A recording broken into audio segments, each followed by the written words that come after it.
Hello sa inyo, Sir Bob, pati na sa mga listeners. Ako si Rose, 24 years old from Bulacan. Meron lang po akong experience na hinding-hindi ko makakalimutan na gusto kong i-share sa channel nyo since silent listener nyo rin ako. Nangyari po ito during our honeymoon. Isa sa gift sa amin ng aming ninong ay ang check-in sa isang hotel sa Bataan, pero hindi ko na lang papangalanan. Tiyak kilala nyo ito dahil may history na rin ito ng hauntings. Kilala din ito dahil minsan na rin itong naipalabas sa TV at naging settings ng ilang TV series. Kaya may vibes talaga na medyo creepy siya. But then, mas nangingibabaw pa rin yung ganda ng lugar kaya na-enjoy pa rin naman namin yung honeymoon. Yung feeling kasi na parang nasa palasyo ka at parang pag namay-ari mo yung buong lugar. Nakakasatisfy even for a short time. Second day na namin noon sa honeymoon nang mangyari ang kababalaghan na ito. Kaagaling lang namin sa labas para mag-dinner, konting inuman, and bumalik na rin kami sa room namin nang mapagod. Nauna akong mag-shower while nasa bed naman si hubby. Busy siya sa laptop. Hindi kami nagsabay kasi may urgent meeting siya online. FYI lang, baka kasi mag-react yung iba at magsabing bagong kasal kami at honeymoon pa, bakit hindi na lang nagsabay maligo? Busy ako noon sa paglilinis ng katawan nang marinig kong may sinambit si hubby ng oops. Tapos nagpatay sindi yung ilaw. Pero yung ilaw sa banyo okay naman. Kaya nagtaka si hubby kung bakit hindi naman niya pinindot yung switch, pero ganon. Niloko ko pa nga siya na baka may mumu sa room namin. Natawa na lang siya. Nang siya naman ang maligo, nag-aayos na ako sa harap ng salamin. May kumatok. Akala ko room service. Ilang beses din kumatok bago ko binuksan dahil nagsuot pa ako ng robe. Pagbukas ko, nag-e-expect sana ako ng warm greetings and complimentary service. Pero pagbukas ko wala namang tao. Chinek ko pa nga yung hallway pero wala talaga. Naisip ko, sa ilang segundo since kumatok siya, saan naman siya magtatago? Ang haba ng hallway. Inassume ko na baka nagkamali lang o kaya nagpaparank. Ipinagkibit balikat ko na lang yon. Nang matapos si hubby at nakabihis pantulog na rin ako, ready na. Nang may biglang kumatok, sabi pa ni hubby noon, wrong timing naman. Natatawa akong tumayo at binuksan yung pinto. Ine-expect ko na naman na room service.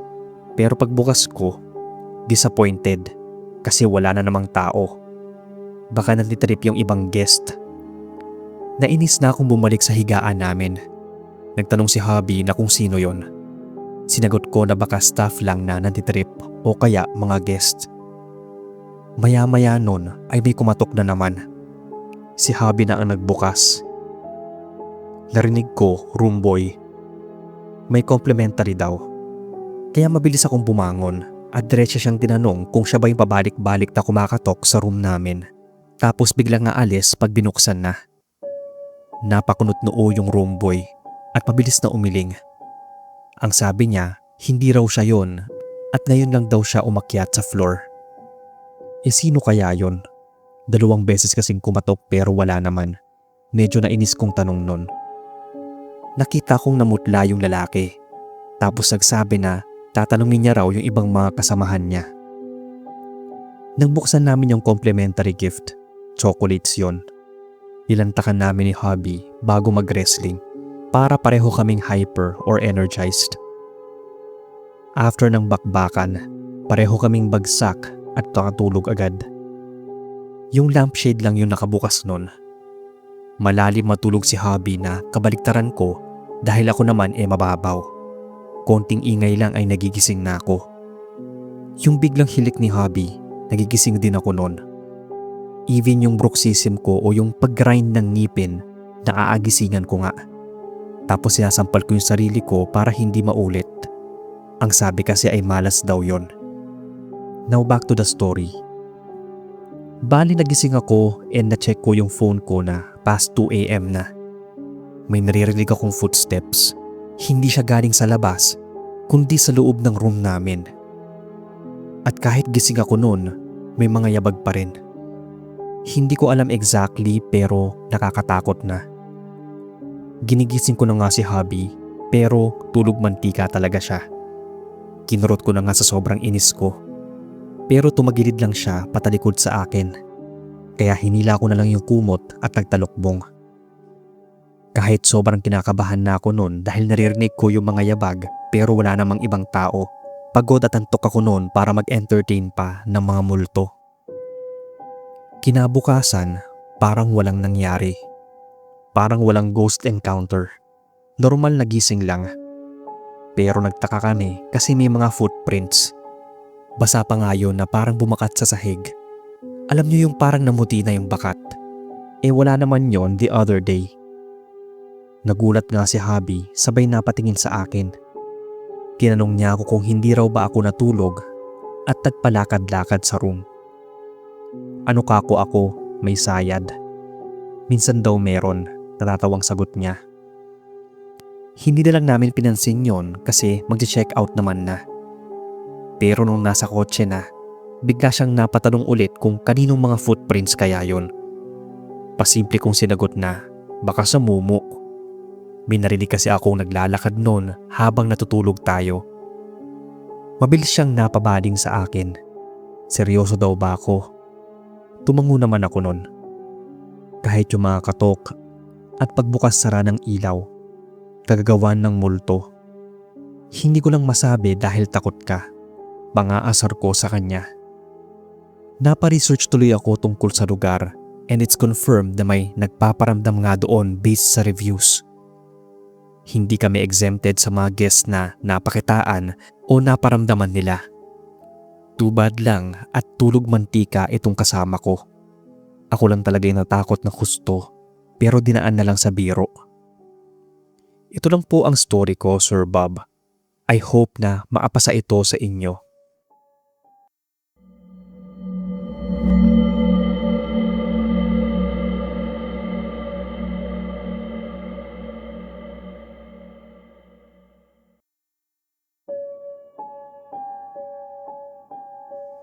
Good day po sa inyo, Sir Bob, at sa lahat ng mga tagapainig. Tawagin na lang akong siya, taga Bulacan. May gusto lang sana akong i-share sa inyong weird na kwento. Tungkol ito sa aranasan ng isa kong kaibigang itago na lang natin sa pangalang Lani. Kaibigan ko na siya since mga bata pa kami, kaya nasa baybayan ko talaga yung buhay niya. Inabandona ng tatay at the age of 3 at iniwan naman ng nanay at the age of 10. Namatay ang nanay niya dahil sa sakit at ang lola na lang niya ang nag-alaga sa kanya. Pero at age 19, namatay din yung lola niya sa atandaan. So ngayon nga ay mag-isa lang siyang namumuhay. Ayaw naman niyang tumira sa amin dahil kaya na raw niyang mamuhay ang mag-isa. Tapos nag-asawa siya sa edad na 21. Pero iniwan din siya after 2 years. At dyan na namin siya nakitaan ng mga kakaibang kilos.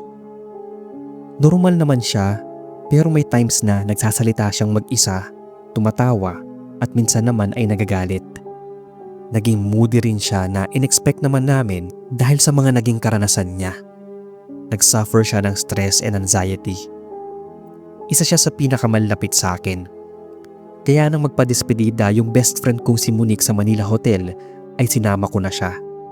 Malapit din naman sila ni Monique sa isa't isa dahil palagi kami nagbabanding na tatlo sa bahay. Gabi ginanap yung despedida ni BFF.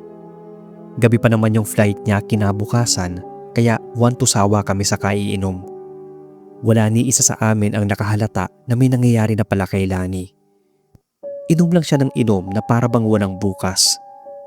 Maya-maya ay bigla siyang humagulgol kaya natigil kami sa pagkukwentuhan at inalo siya. Wala siyang sinabi, basta iyak lang siya ng iyak. Hanggang sa magpaalam siya na aakyat muna siya sa suite namin na nasa 10th floor. Magpapahinga lang daw siya dahil mukhang nasobrahan sa alak.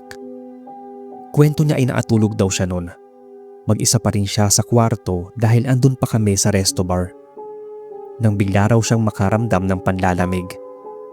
Napabaluktot siya at pilit na siniksik ang katawan sa unan. Nang maya-maya raw ay nakarinig siya ng may hinang paghikbi. Hanggang sa naging hagulgul na yon. Naramdaman na lang daw niya yung sarili na umiiyak na rin. Bumangon siya at hinanap yung babaeng umiiyak. Hindi niya namalayan na ando na siya sa may balcony at nakatanaw sa malayo. Nahimasmasan lang daw siya nang tumampi ang balat niya sa malamig na hangin. Nagtaka pa nga raw siya dahil ang huling natandaan niya ay natutulog siya. Akala niya ay panaginip lang yung narinig niyang paghikbi. Basta hindi na namin siya masyadong maintindihan noon dahil gulong-gulo na siya sa kwento. Tima pala kami noon na puro babae, kaya isang room suite lang yung kinuha namin na may 2 kama. 12:00 na yata nang umakyat kami noon. Nakita naming tulog na tulog si Lani. Never naming inasahan na may nangyari na pala sa kanya na ganoong senaryo. Mag-aalas 3 ng madaling araw nang magising si Monique. Naramdaman daw niya na sobrang nilalamig siya. Pagdilat niya, nagtaka siya kung bakit nagpapatay sindi yung ilaw. Nakapatay yun bago kami matulog. Paano mag-flicker yun naka-switch off naman. Mabilis daw siya napatingin sa switch dahil may narinig daw siyang nagiklik nun. Halos takasan daw siya ng dugo sa sobrang gulat at kilabot nang makita niya si Lani na nakatayo doon at pinapatay sindi ang switch ng ilaw. Naka-night gown nga ito ng puti. At tuwing sisindi yung ilaw ay nakangisi raw ito ng nakakaloko sa kanya. Nagulat na lang kami noon dahil bigla siyang nagtitili. Medyo dim ang ilaw na nakabukas kaya nakita namin si Monique na titig malapit sa may pinto kung nasaan yung switch. Binuksan ko yung ilaw sa buong room. Saka lang siya gumalaw at humarap sa amin. Unang sabi niya, si Lani. Nagkukusot pa ng mga matang patamad na bumangon si Lani at tinanong kung anong ako. Sagot naman ni Monique na nauutal pa, pinapatay sindi mo kasi yung ilaw tapos taangisi ka pa ng nakakatakot. Gulong-gulo nun si Lani. Hindi raw siya bumangon at bakit naman niya gagawin yon. Pero pinagpilitan talaga ni Monique na nakita niya ito. Nagulat siya nang matingnan niya ng mabuti si Lani. Hindi raw ito nakaputi na nightgown. Pero kung hindi si Lani yung nakita niya, sino yon? Itsura daw talaga nito ang nakita niya nakangisi sa kanya. Kinilabutan na kami, lalo pa nang mapansin namin na yung aircon na nakamax na. Wala namang gumagalaw nun. Ayaw na sana naming magstay pa doon. Pero masyado pang maaga. Biglang nag-aya si Monique na kumain. Doon na lang daw kami magpalipas ng gabi sa baba. Ilang days ang lumipas noon at nakaalis na si Monique. Saka kinuwento ni Lani yung nangyari sa kanya doon sa hotel. Simula daw noon ay may naririnig na siyang paghikbi o hagulgol kahit saan siya magpunta o matulog. Nagigisingan daw niya ang isang babae sa paanan niya at pagbangon niya ay biglang ito mawawala. Sinabi ko nga sa kanya na magsimba at magdasal kasi simula na maghiwalay sila ng asawa niya, hindi ko na talaga siya nakikita at nakakasama sa pagsisimba. Sinabi ko rin sa kanya na kung kailangan niya ng kausap, palagi naman akong available. Hindi man niya sabihin nun pero alam kong lumalala yung nararamdaman niyang depression. Totoo man o hallucination yung mga naririnig at nakikita niya, alam kong may kinalaman yun sa matinding emosyong tinatago niya. Yung nangyari sa Manila Hotel, hindi ko yun makakalimutan. Doon kasi nangyari yung nakakatakot at masayang moment na magkakasama kami. Pero may mga tao talaga na sadyang takot magsaysay ng pinagdaanan nila sa iba. Mas pinipili nilang kimkimin ito at pag sumabog ay hindi na kaya. Ilang days after kong kausapin ng masinsinan si Lani at sinabing handa akong makinig at tumulong sa kanya, ayun, at natagpuan na lang namin siyang nakalambitin sa loob ng inuupahan niyang apartment. Nag-iwan siya ng sulat. Hindi na raw niya kaya yung sobrang lungkot. Gabi-gabi na lang daw siyang umiiyak at laging may nag-uutos sa kanya na wakasan na ang lahat. Mas malakas daw ang tawag nun kaysa sa aming mga kaibigan niya. Alam ko pong sensitive itong kwentong ito, pero sana magbigay din ng aral at awareness na hindi palaging solusyon ang sa mga problemang akala nyo ay wala ng solusyon. At sana sa may mga pinagdadaanan, meron kayong pamilya, kaibigan, o profesional na matatakbuhan.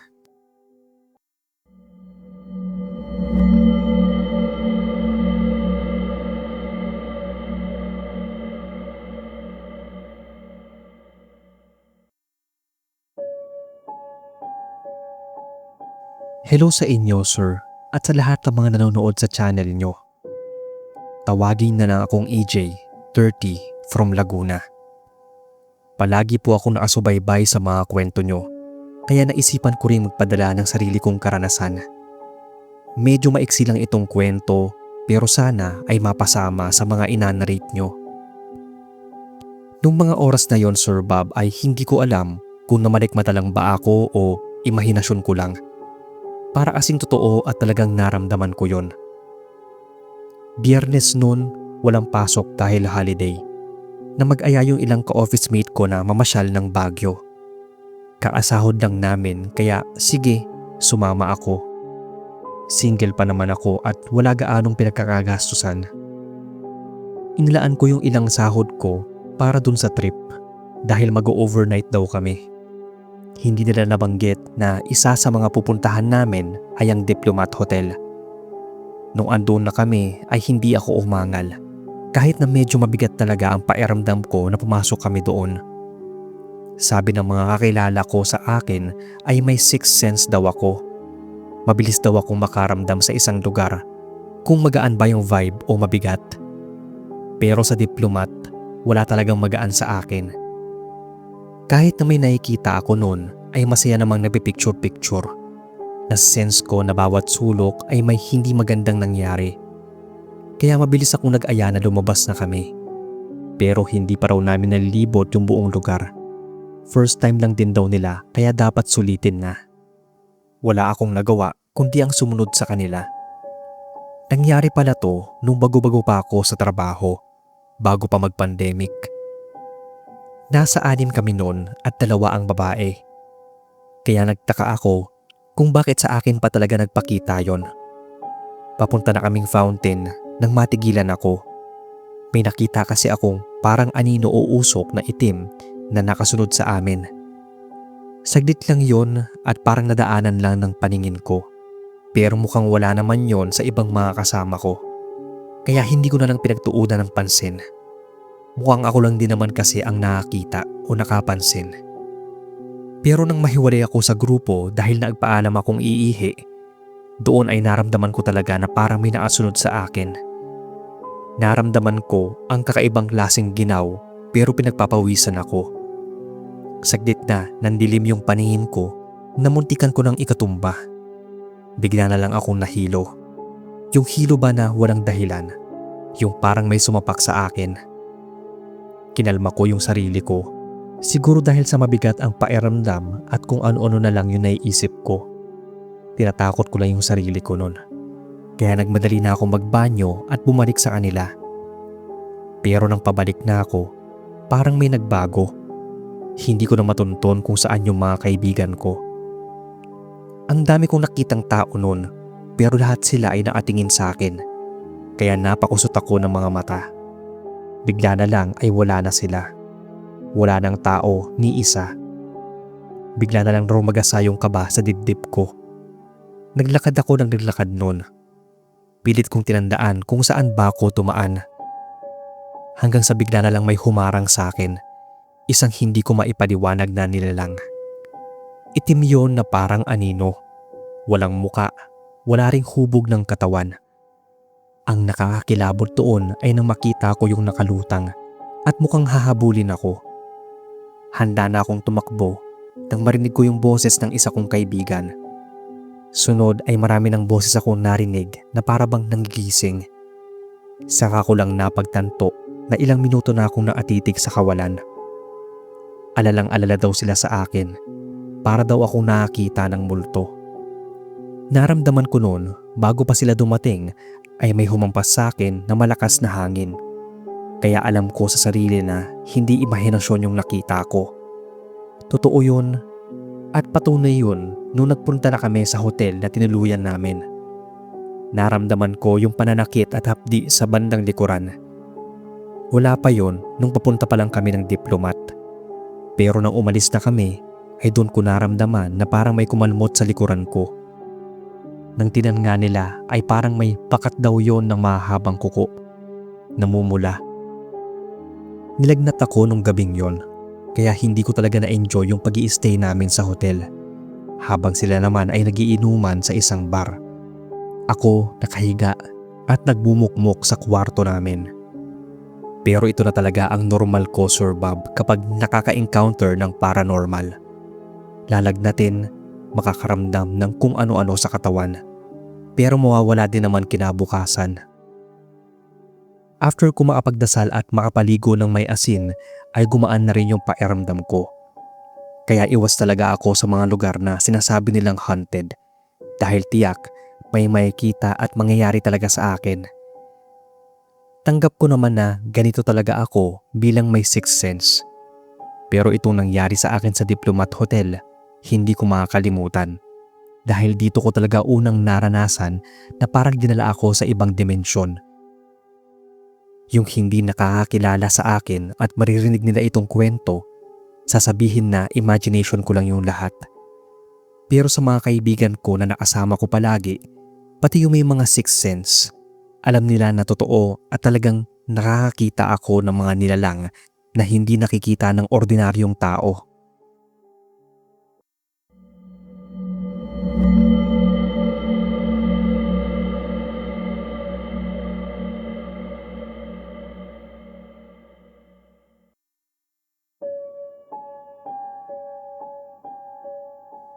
Magandang araw sa inyo, boss, at sa lahat ng mga tagapakinig.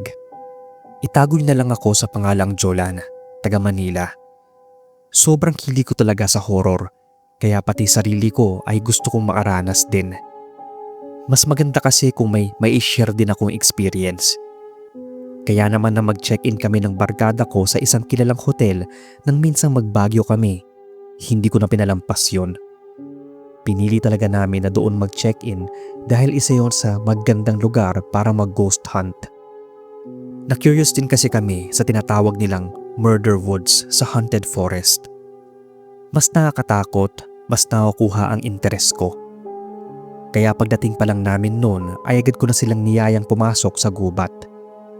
Dinala lang namin yung mga kailangan namin tulad ng tubig, flashlights, batteries, chocolate bars and phones. 4 kami nung matatapang na haharap sa mga multo ng kahapon sa gubat. Ako, si Frank, Darwin at Tikboy. Kunwari talagang mga ghost hunter professionals kami. Pero konting kaluskus lang ay napapatalon na kami sa gulat. Laugh trip na may kasamang horror ang nangyari sa amin nun. Nagtatawanan pa kami kung sinong pinakaduwag sa amin. Hindi na nga namin namalayan yung oras at inabot na kami ng dilim sa gubat. May dala naman kami for directions kaya nagdakad-lakad pa kami sa ilalim ng mga nagtataasang pine trees. Hanggang sa naarating kami sa isang secluded area. Wala na kami nakikitang mga turista doon dahil talagang napalayo kami. May kaba akong naramdaman dahil kakaiba na yung ambience ng lugar. Yung tawanan namin napalitan ng kaba. Agad na nga nag-ayang bumalik si Tikboy noon. Hindi na raw maganda yung pakiramdam niya sa lugar. Hindi na nga niya magawang tumawa kahit siya yung pinakakengkoy. Sumang-ayon naman kaming tatlo. Pare-pareho na rin kasi kaming kinakabahan. Napag-usapan namin na medyo maayos naman yung lugar na dinaanan namin kahit doon sa mga pine trees na sinasabi nilang may nagpapakita at nagpaparamdam. Pero doon sa dulo, kakaiba. Nakakakaba na parang nung mga oras na yon, hindi lang kami ang naroon. Parang ang daming mga matang naatingin pero wala kaming nakikitang ibang tao. Tahimik na kami naglalakad pabalik nang biglang natigilan si Darwin. Parang may mabilis daw na dumaan sa unahan ng dinadaanan namin. Sobrang itim nito na parang anino lang. Akala namin ay nananakot lang siya. Pero seryoso siya nang sabihin yon. Sa si Tikboy lang yung mahilig mang good time sa amin. Wala akong nakita noon dahil sa dinadaanan ko nakatutok yung flashlight. Ganon din sina Frank at Timboy. Si Darwin kasi ay kung saan-saan niya tinututok yung flashlight niya. Tuloy-tuloy lang kami sa paglalakad dahil madilim na talaga at pare-parehas na rin kaming mga gutom. Nang biglang parang may mabilis na tumakbo sa gilid namin. Sunod ay sa likod at ang pinaka-intense ay nung dumaan ito sa harapan namin. 4 na kaming nakakita nun. Itim na figura.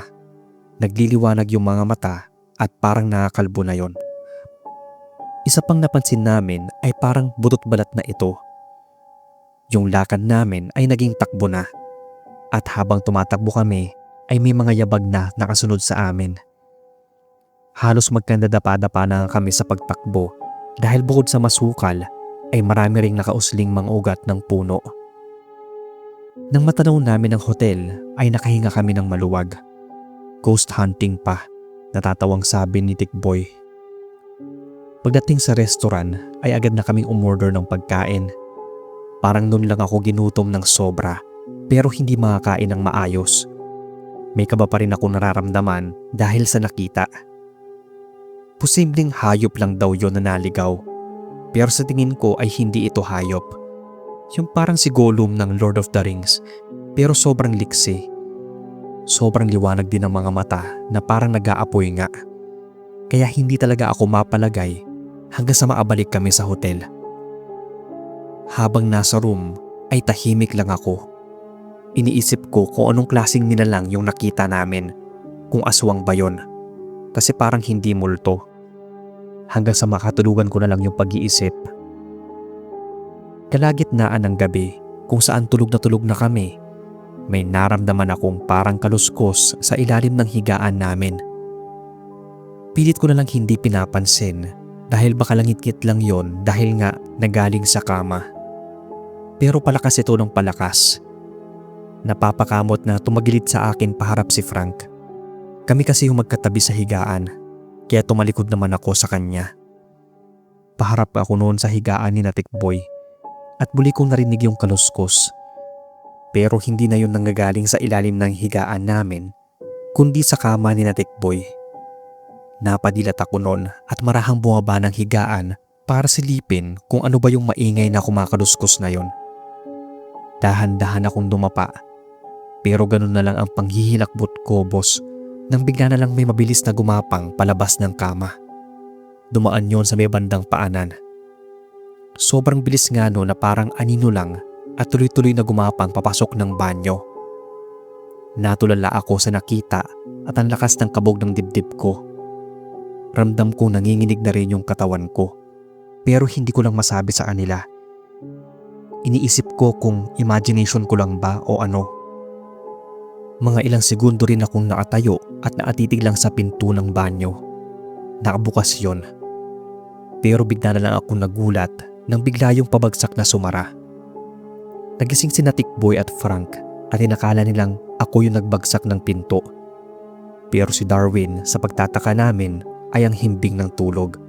Gayong may kumakaluskos na nga sa ilalim ng kama at may bumagsak na ng malakas ng pinto. Sabay-sabay kaming napatingin sa kanya nang bigla siyang dumaing pero hindi siya dumidilat. Umungol siya na para bang nahihirapan. Ginigising namin siya pero ungol lang yung nagiging tugon niya. Kaya niyugyug siya ng niyugyug ni Tikboy. Gulat na gulat at parang nagkikisay pa siya na nagising. Sobrang sama raw ng panaginip niya. Yung una raw, naramdaman niyang may yumakap sa kanya mula sa likod. Nakatihaya naman siya nun.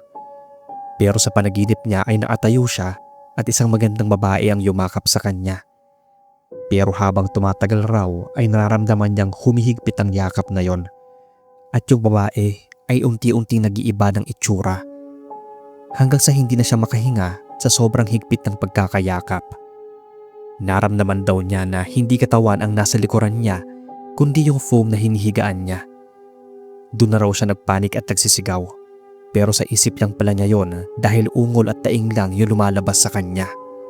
Pakiramdam daw niya ay unti-unti siyang lumulubog sa kumunoy hanggang sa nilamon na siya nito. Para daw siyang nahulog sa pinakamalalim na butas. Buti na lang at naramdaman niya yung pagyugyog ni Tikboy at Frank. Hindi ko na alam, boss, noon kung may kinalaman ba yung nakita ko sa ilalim ng higaan kaya siya nanaginip ng masama. Siya rin kasing unang nakakita ng nilalang na yon sa gubat. Pakiramdam ko ay yun din yung nakita ko sa ilalim ng higaan na gumapang. Sinundan talaga kami noon at ginambala. Mag-aalauna pa lang yon ng madaling araw.